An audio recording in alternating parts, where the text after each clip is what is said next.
Θα αναφερθούμε τώρα στην ισότητα των μεγαδικών. Έστω Z1 ισούται με α και β ι και Z2 ισούται με γ και δ ι, όπου α, β, γ και δ πραγματικοί αριθμοί. Δηλαδή, Z1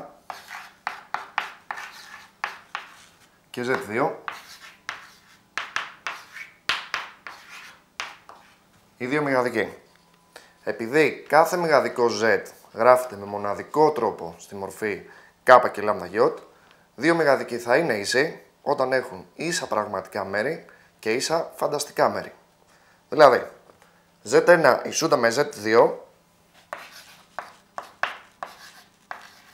τότε και μόνο τότε όταν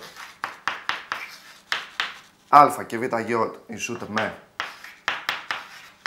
γ και δ ι, και από εδώ πέρα συμπεραίνουμε ότι το α πρέπει να είναι ίσο με το γ και το β πρέπει να είναι ίσο με το δ. Πιο συγκεκριμένα τώρα, επειδή ο 0 γράφεται στην κανονική μορφή του μεγαδικού ως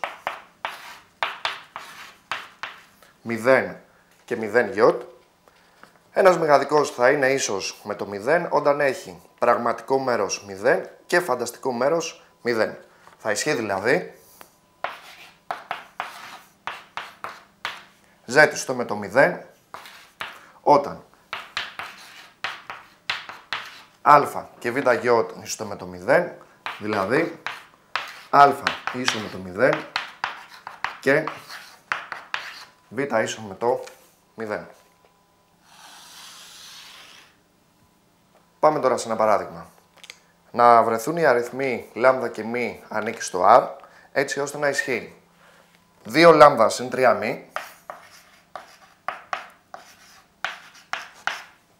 συν 3 λ συν μ επί ι ίσον πλην 4 συν ι. Σύμφωνα με το προηγούμενο, θα πρέπει το πραγματικό μέρος του ενός μεγαδικού να ισούται με το πραγματικό μέρος του άλλου και το φανταστικό μέρος του ενός μεγαδικού να ισούται με το φανταστικό μέρος του άλλου. Δηλαδή, το 2 λ συν 3 μ θα πρέπει να μας κάνει πλην 4 και το 3 λ συν μ θα πρέπει να μας κάνει 1. Έτσι λοιπόν έχουμε δημιουργήσει ένα σύστημα δύο εξισώσεων με δύο αγνώστους, που άμα το λύσουμε θα προκύψουν η τιμή για το λ ισούται με το 1 και το μ ισούται με το πλην 2.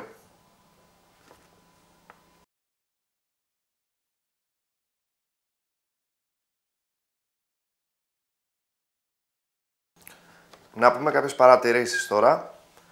Από την ισότητα των μεγαδικών προκύπτουν ότι πρώτον,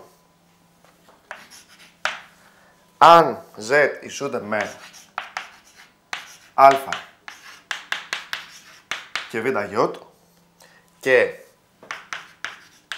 ο Z είναι διαφορετικός του μηδενός, προκύπτει ότι α διαφορετικό του μηδενός ή β διαφορετικό του μηδενός. Αυτό σημαίνει να μην μηδενίζονται ταυτόχρονα το α και το β. Δεύτερον, αν Z1 επί Z2 είναι ίσο με το 0, προκύπτει ότι ο Z1 είναι ίσο με το 0 ή ο Z2 είναι ίσος με το 0.